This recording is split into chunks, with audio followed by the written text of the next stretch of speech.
রাতে এক বিজেপি কর্মীকে কোপ মারার অভিযোগ। উলুবেড়িয়ায় সেই কর্মীর বাড়িতে গেলেন বিজেপি প্রার্থী। একবার সেই ছবি দেখাই আপনাদের। উলুবেড়িয়ার বিজেপি কর্মীকে কোপ মারার অভিযোগ। গতকাল রাতে দলুইপাড়ার ঘটনা। অরুণোদয় পাল বিজেপি প্রার্থী সেখানে গিয়েছেন। আমি একবার কথা বলবো। অর্পণ প্রতিনিধি আমার সঙ্গে রয়েছেন। অর্পণ, কি অভিযোগ উঠছে, কারা এই ঘটনা ঘটালো? দেখো, সরাসরি অভিযোগ তৃণমূল কংগ্রেসের বিরুদ্ধে। যেটা অভিযোগ করা হচ্ছে যে উলুবেড়িয়া লোকসভার 223 নম্বর বুথের বাসিন্দা তৃণমূলের দ্বারা আক্রান্ত হয়েছেন। গতকাল রাত্রেই হামলা চালানো হয়। এই হামলায় এক তরুণের গভীর ক্ষত হয় হাতে। তার হাতে কাচের বোতল দিয়ে মারা হয়, এমনটাই অভিযোগ করা হয়। এই খবর আসা মাত্রই যিনি প্রার্থী রয়েছেন, বিজেপির প্রার্থী, তিনি তার এলাকায় যান, তার পরিবারের সঙ্গে কথা বলেন এবং আইনানুগ ব্যবস্থা গ্রহণ করার তিনি আশ্বাস দিয়েছেন। এবং এই ঘটনার পরে তিনি আরো অভিযোগ করেছেন যে একাধিক জায়গায় এইভাবে বিজেপি কর্মী সমর্থকদের উপরে আক্রমণ আনা হচ্ছে, হুমকি দেওয়া হচ্ছে, এমনটাই অভিযোগ করছেন বিজেপি প্রার্থী এবং তার পরিবারের পাশে থাকার আশ্বাস দিয়েছেন। এবং তিনি এই মুহূর্তে বিভিন্ন যে এলাকা রয়েছে সেই এলাকায় যেখানে এইসব অভিযোগগুলো আসছে, সেই অভিযোগ পাওয়ার পরেই সেই সব এলাকায় তিনি রওনা দিয়েছেন। ধন্যবাদ। তো এই ছিল উলুবেড়িয়া ছবি, বিভিন্ন জায়গার ছবি আপনাদের দেখাচ্ছি এবং কেমন ভোট হচ্ছে সেই ছবিও দেখাচ্ছি। আমি একটু দেবশ্রীদার থেকে জানতে চাইবো। দেবশ্রীদা, এই প্রথম এমন একটা ঘটনা ঘটলো যে কেন্দ্রীয় বাহিনীর জওয়ানের বিরুদ্ধে শ্লীলতাহানির অভিযোগ উঠছে পরপর দু জায়গায়। এটাও অত্যন্ত তাৎপর্যপূর্ণ, কারণ একদিকে ভোট হচ্ছে যেমন অবাধে এবং ভোটের অশান্তির খবর পাওয়া যাচ্ছে না, তার পাশাপাশি এই অভিযোগও কিন্তু ভাবাচ্ছে। না না, নিশ্চয়ই ভাবাচ্ছে এবং কোনো কিছুই তো ফুলপ্রুফ নয়। কেন্দ্রীয় বাহিনীর এগেস্টে এর আগে গুলি চালানো, যেমন শীতলকুচিতে যেমন পার্থ উল্লেখ করলেন, নিশ্চয়ই ঘটনা ঘটেছে এবং এই শ্লীলতাহানি এটা খুবই নিন্দনীয়। কোনো কিছু ফুলপ্রুফ নয়। তবে এইগুলো যাতে না হয়, ইলেকশন কমিশন এবং ওই যে ব্যাটালিয়নের যারা ইনচার্জ আছে তাদের কিন্তু খুব দারুণভাবে দেখা উচিত। কারণ যদি রক্ষকই যদি ভক্ত হয়, মানুষের আতঙ্ক কমাবে কে? ফলে এইটা কিন্তু ভীষণভাবে এমফাসাইজ দিয়ে দেখা উচিত যে কোনোভাবে যাতে যারা আইন শৃঙ্খলার সাথে জড়িত এবং ভোট নির্বিঘ্নে করার দায়িত্ব রয়েছে, তাদের এই স্খলন কিন্তু মানুষের মনে আরও আতঙ্কের পাহাড় তৈরি করবে। ফলে এর আগে গুলি চালানোর ঘটনা এবার শ্লীলতাহানির ঘটনা, এইসব ঘটনাগুলো কিন্তু আসলে ভোটারদের মনে কিন্তু ভীষণ ভয়ের সৃষ্টি করবে। এটা দেখা দরকার। আসলে কিছুটা আমি একমত। ভোটারদের মনে ভয় সৃষ্টি করার জন্যই এইগুলো। যেমন শীতলকুচির ঘটনার কথা বারবার উঠছে।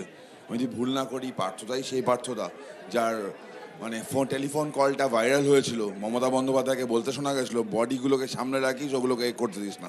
এই শীতলকুচির ঘটনা সেই ঘটনা যেখানে পশ্চিমবঙ্গ পুলিশের রিপোর্ট ছিল কলকাতা হাইকোর্টে দেওয়া, যে এক্স্যাক্টলি কী হয়েছিল। একদল লোক বন্দুক কাটতে আসে, ধস্তাধস্তি হয়, সেখান থেকে গুলি চলে। পশ্চিমবঙ্গ পুলিশের রিপোর্ট, সেন্ট্রাল সিআরপিএফ এর রিপোর্ট না, অন্য কারোর রিপোর্ট না। আমি আবার বলছি, মানুষের ভোট মানুষ দেবে, নিজের ভোট নিজে দেবে। কিছু অপটিক্স তৈরি করে তৃণমূল একটা পারসেপশন ক্রিয়েট করার ট্রাই করে, যাতে মানুষ ভয় থাকে, মানুষের মনে ঢোকানোর চেষ্টা করে। এই পারসেপশন তৈরি করা হচ্ছে বলছেন, রাজনৈতিকভাবে এই ধরনের অভিযোগ আনা হচ্ছে। এই সিআরপিএফ বা সেন্ট্রাল ফোর্স বাহিনীর জওয়ানের বিরুদ্ধে শ্লীলতাহানির অভিযোগ, রাজনীতি এর পিছনে। একদম এর পিছনে রাজনীতি। কেন মনে করাচ্ছি আমি? সিম্পল হিসাব তোমার তখন মনে থাকবে, এই কয়েকদিন আগে রাজীব শেখ নদিয়ার কাংলা তার ছেলে বলেছিল সিআরপিএফ তো কদিন, তারপর চলে যাবে, যারা বুথে বসবে তাদেরকে দেখে নেব, সিআরপিএফ চলে যাবে, আমরা দেখে নেব। হুমায়ুন কবির, যে হিন্দুদের শরীর ভাগীরথীতে ভাসিয়ে দেওয়া হবে, মন্তব্যগুলো খারাপ করে, তাদের বিরুদ্ধে কি ব্যবস্থা হয়েছে? আমি শুনবো। অভিযোগ উঠছে রাজনীতির সুবিধার জন্য কেন্দ্রীয় বাহিনীর জওয়ানের বিরুদ্ধে শ্লীলতাহানির অভিযোগ আনানো হচ্ছে। এটাই অবাক যে বিজেপির এটা একটা কালচারে পরিণত হচ্ছে। যখন কেন্দ্রীয় বাহিনী, যখন রাজ্যপাল, যখন এই জাতীয় বিষয়গুলোর উপর কোনো অভিযোগ ওঠে, তাতে রাজনৈতিক চক্রান্ত বা গন্ধ খুঁজে পায়। কিন্তু নিজেরা যখন ষড়যন্ত্র করে একটু বাংলাকে মেলাইন করার চেষ্টা করে, সেখানে তাদের কোনো বক্তব্য থাকে না। এবং শীতলকুচি নিয়ে যেটা বললেন সেটা একটু বলে রাখি। দেবাশিস ধর, তৎকালীন যিনি এসপি, নির্বাচন কমিশন দ্বারা মনোনীত এসপি, তার যে রিপোর্ট এবং সেই রিপোর্ট যে কতটা ডিস্টর্টেড ছিল, সেখানকার এলাকার মানুষের কাছে খোঁজ নিলে বোঝা যায়। এবং আমি স্বয়ং সেখানে প্রার্থী ছিলাম, আমরা অবগত রয়েছি যে সিআইএসএফ জওয়ানরা কিছুটা স্বতঃপ্রণোদিত হয়ে গুলি চালিয়ে একটা অরাজকতার পরিবেশ তৈরি করেছে এবং 4 জন মানুষের মৃত্যু হয়েছে। আমার কথা হলো যে রাজ্য পুলিশ কার্যত তৃণমূলের এজেন্টে পরিণত হয়েছে, মানুষের রাজ্য পুলিশের ওপর ভরসা নেই। তাই এবারের ভোটে কেন্দ্রীয় বাহিনীকে দিয়েই এই নির্বাচন করা, যাতে মানুষের মধ্যে আত্মবিশ্বাস ফিরে আসে। সেখানে এই কেন্দ্রীয় বাহিনী সম্পর্কে এই অভিযোগ হলে সেটা অত্যন্ত দুর্ভাগ্যজনক। এত শীতলকুচি নিয়ে আলোচনা হচ্ছে, ডালমে কুচ কালা হয় তো প্রমাণিত হয়েছে এই শীতলকুচির ঘটনার পর। সেখানে দিলীপ ঘোষের যা বক্তব্য এবং মানুষের মধ্যে সেই বক্তব্য মেরুকরণ তৈরি করতে যে সাহায্য করেছিল, তৎকালীন পুলিশ সুপার রাজ্য পুলিশের দেবাশিস ধর, তিনি আবার বিজেপির হয়ে ক্যান্ডিডেটে নমিনেশন দিলেন। এর থেকে সব বোঝা যাচ্ছে যে সেখানে অনেক ধরনের বড় ঘোটালা হয়েছে এবং মানুষের মধ্যে একটা বিভ্রান্তি তৈরি করার জন্য কতগুলো মানুষের জীবন নিয়ে কাড়া হয়েছে। এবারে যেন সেই ধরনের ঘটনা না ঘটে। আর তৃণমূল বিজেপির অভিনয় সার্কাস আপনারা দেখাচ্ছেন, কিন্তু বামপন্থীরা বুথে দাঁতে দাঁত চেপে লড়ছে, এটাও কিন্তু আজকের বাস্তবতা। কেতন, ঠিকই, শীতলকুচির যা ঘটনাটা হয়েছিল সেটাকে নিয়ে তৃণমূল মার্কেটিং করেছে, তার ডিভিডেন্ডও পেয়েছে। তো এটা তো এরা করে থাকে, মানে একটা ক্রোনোলজি হচ্ছে, ফ্রম ক্রিমিনোলজি টু কমিউনোলজি। যে কোনো ঘটনার ক্ষেত্রে আপনি দেখবেন বাংলায় একটা জবে থেকে সরি আরেকবার শুনবো। Chronology of criminology to communology. আপনি বাংলায় এই জিনিসটা অনেক, মানে জবে থেকে বিজেপির উত্থান তৃণমূল হাত ধরে হয়েছে, এটা হয়ে এসছে। দেখবেন একটা ক্রিমিনাল ঘটনা হবে, তার তৃণমূল করবে, তারপর কমিউনোলজির ব্যাখ্যাটা একটু দেবেন প্লিজ। সরি, কমিউনোলজির ব্যাখ্যাটা একটু দেবেন প্লিজ।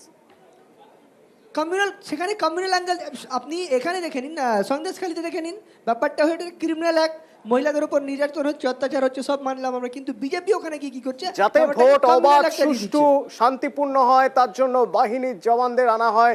তাদের বিরুদ্ধে যখন দুটো ইনসিডেন্ট এমন ঘটছে, শ্লীলতাহানির চেষ্টার অভিযোগ আনা হচ্ছে, তার পিছনে কি রাজনীতি আছে বলে মনে হয়? বাংলায় তো সার্কাসটা চলছে, দেখুন রাজ্যপালের এগেনস্টেও তো মানে অভিযোগ সার্কাস না, আপনার মনে হয় রাজনীতি? একেবারেই তাই। যদি এটা সিরিয়াসনেস থাকতো তাহলে আমাদের এখানে তো আইন আছে, আইনের শাসন আছে, তার ব্যবস্থা হতো।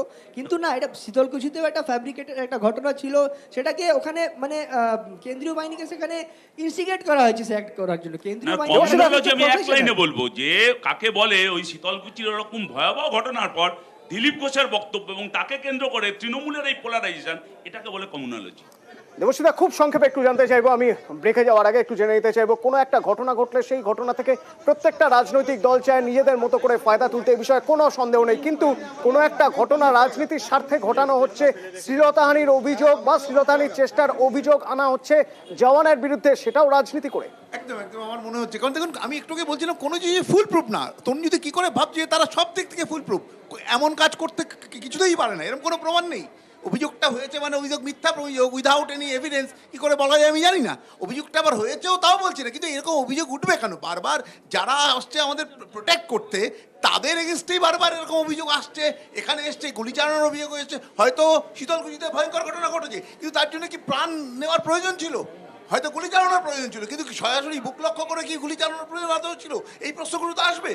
ফলে যে কোনো জিনিস থেকে শুধু পলিটিক্যাল অ্যাডভান্টেজ না নিয়ে এতগুলো মানুষের জীবন, তাদের সুরক্ষা, তাদের নিরাপত্তা এবং তারা গণতান্ত্রিক পদ্ধতি যাতে সঠিকভাবে অ্যাপ্লাই করতে পারে, এটা যেমন সংবিধানের প্রদত্ত অধিকার, সেটার দায়িত্ব পালন করা শুধু প্রশাসনের তো নয়, সব রাজনৈতিক দলগুলো। ফলে তারাও কিন্তু সদর্থক কথা বলা উচিত। যদি কোনো ঘটনা অন্যায় হয়ে থাকে সেটাকে অন্যায় বলা উচিত, কিন্তু এইটা বলা হচ্ছে না। তাদের মতো করে একটা করে তৈরি করে একটা ন্যারেটিভ ছেড়ে দেওয়া হচ্ছে, যার ফলে কিন্তু একদম গ্রাসরুট লেভেলে যারা রয়েছে মানুষ, তারা মারামারি করে মরছে এবং তাদের রক্ত ঝরছে বা তাদের মধ্যে হিংসা বাড়ছে, অসহিষ্ণুতা বাড়ছে এই কথাগুলোর জন্যে।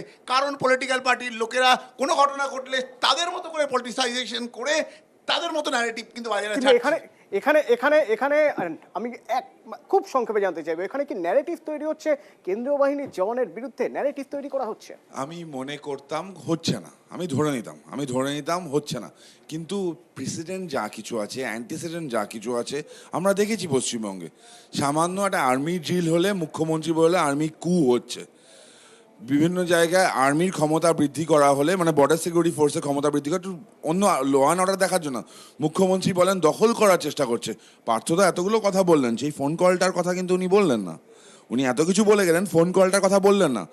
দেবাশিস ধর অ্যাডমিটেডলি ভারতীয় জনতা পার্টি জয়েন করেছে আফটার মানে টেন্ডারিং হিজ রেজিগনেশন। 21-এর ঘটনা, 21 থেকে 24 তথ্যটা সামনে আসতে পারতো। আমি আবার বলছি, পশ্চিমবঙ্গ পুলিশের রিপোর্ট কিন্তু দেবাশিস ধর দেয়নি। পশ্চিমবঙ্গ পুলিশের রিপোর্ট গেছে, সেখান থেকে এই যে অ্যাডভোকেট জেনারেল জমা করেছে কলকাতা হাইকোর্টে। অ্যাডভোকেট জেনারেল মিথ্যা বলছিল?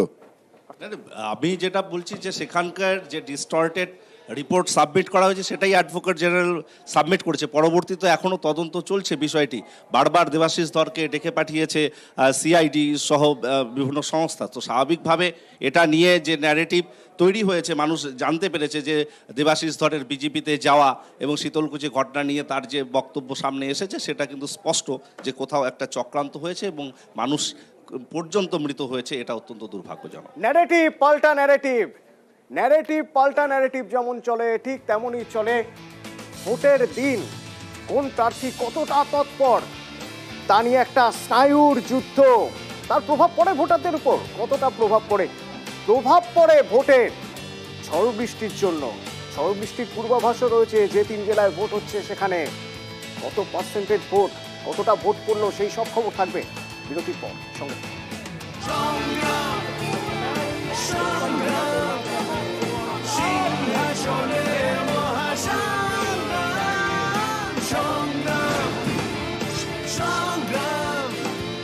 সিংহাসনের মহাসংগ্রাম